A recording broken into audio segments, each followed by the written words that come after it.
Hey everyone, ready for another deep dive. Absolutely. Today we're taking a look at, those iconic figures kind of looming over Paris from Notre Dame. Oh, yeah. We're going to be taking a look at those.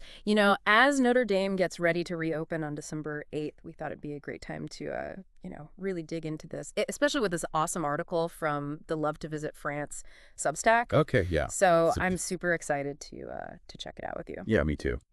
So, what do you think? What's the most interesting thing about these figures as the world, is sort of turning its attention back to Notre Dame? Well, I think what's really interesting is that they may not be gargoyles at all. Wait, hold on. Yeah. Seriously. I mean, Yeah. they just scream gargoyles, don't they? Yeah, and that's what's so fascinating about it. People assume that, you know, they've always been there, especially with the Gothic look. Mm-hmm. But the thing is, Gothic architecture kind of reached its peak long before the statues were even carved. So, you think about like the pointed arches, the ribbed vaults, all that stuff. Okay, so Gothic architecture came first. Right. Got it. Yeah. But so then, how did the statues get there, and why do we think of them as gargoyles? Well, I think the connection there really goes back to Victor Hugo's Hunchback of Notre Dame. Oh, Quasimodo, the bell ringer, right. finds refuge among the architecture and these fantastical creatures.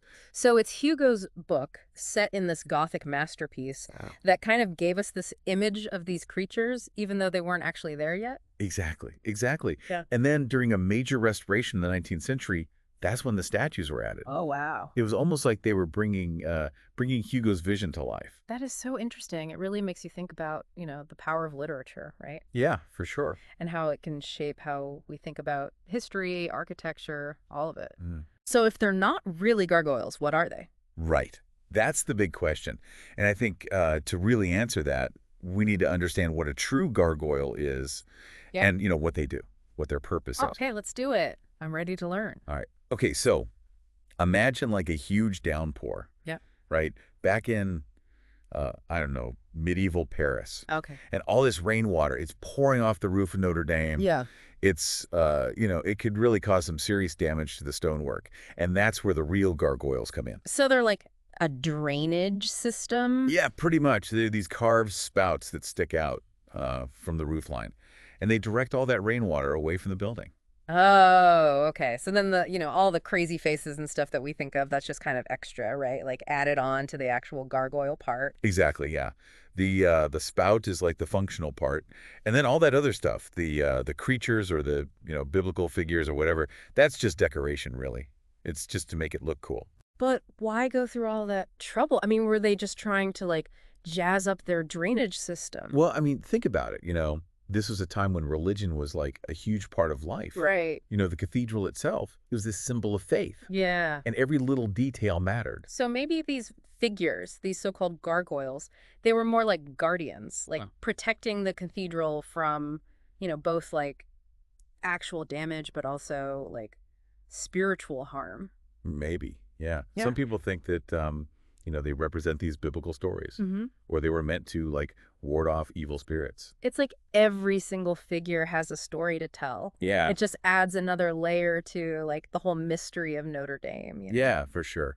And speaking of stories, it's interesting to think about, the timing of all this. What do you mean? Well, these statues, they were added around the same time that Hugo's novel was becoming really popular. Oh, wow. So maybe they were like inspired by the book. Mhm. It's definitely possible. I mean, imagine, like, everyone in Paris is obsessed with this book. Right. And then suddenly, these statues appear on Notre Dame. Yeah. It's like they're saying, hey, come see the real-life gargoyles. Yeah. Like straight out of the book. Exactly. And it just goes to show you how, like, fiction can really affect how we see history, even, like, change a city. This is all blowing my mind. Notre Dame is so much more than I ever realized. For sure. And it's not just limited to the building itself, either. This article mentions something called the Veloceni. A what? The Veloceni. It's this, 450-kilometer bike route. Whoa. Seriously? Yeah, it connects Notre Dame to Mont Saint-Michel. Wait, you're telling me there's a bike path that goes all the way from Paris to Mont Saint-Michel? That's crazy. It is. And it just shows how Notre Dame is, like, woven into the whole fabric of France. It's not just some isolated building. It's like a starting point. So by biking this route, you're not just traveling through space, you're also kind of traveling through time, connecting with all that history. Exactly, yeah. Yeah. Imagine you're biking through these little villages, rolling hills, everything. And the whole time, you've got this memory of Notre Dame. Wow. Like a pilgrimage almost. Yeah, it connects these two iconic places, all their stories. It really shows you that Notre Dame is so much more than just, bricks and mortar. It's a symbol. Okay, so we've gone from thinking these statues were just gargoyles to seeing them as protectors, storytellers, even reflections of like pop culture. But setting all that aside, what do you think they represent like on a deeper level? I mean, it's just incredible to think about how many layers of meaning are packed into these statues. Yeah. Like we went from just assuming they were gargoyles to like now they're potential protectors or storytellers, even like reflections of pop culture. Right. It makes you wonder, like, what were the people who carved these things even trying to say, It's a good question. And, it might not have one single answer, but that's part of what makes it so interesting, right? Right. It makes us think, makes us use our imaginations a little bit. Yeah, it's like this puzzle just waiting to be solved. Totally. Like the clues are hidden in their faces or how they're standing or even like, how they're interacting with the building itself. Exactly, yeah.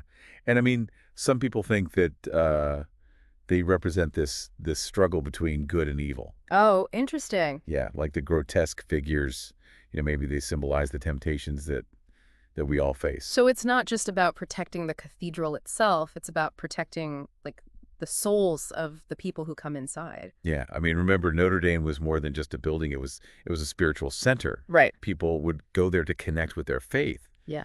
And so these statues, with all their, beauty, but also their kind of ugliness and all that, they could be seen as kind of a reminder about human nature, that struggle between light and dark. Yeah, they're almost saying like, hey, look, even in this sacred space, evil exists. Right, exactly. But also hope. Right. Yeah, definitely. And I mean, that message is just as important now as it was, hundreds of years ago. Oh, for sure. We're still trying to figure all that out. Good and evil. How to find meaning in all this. It's amazing how these statues can connect us to all that. And it makes you think about all the other stories that are probably like hidden in those walls. Oh, totally. We've only just scratched the surface here. Yeah. I mean, there's so many details and symbols and events that are all wrapped up in that cathedral. So what do you think? What should people do next time they see a photo of Notre Dame?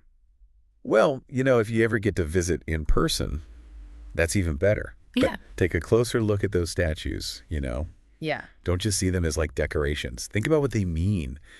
Think about their history, their symbolism, the stories they might be trying to tell. Maybe you'll even come up with your own interpretation. Exactly. Just add your own voice to this whole conversation about Notre Dame, It's amazing what you can learn if you just, take the time to dig a little deeper. Exactly. And who knows, maybe you'll even find something new, something that adds a whole new layer to everything we already know about Notre Dame. So be sure to share your thoughts, your discoveries, and keep exploring. Until next time. Thanks for listening.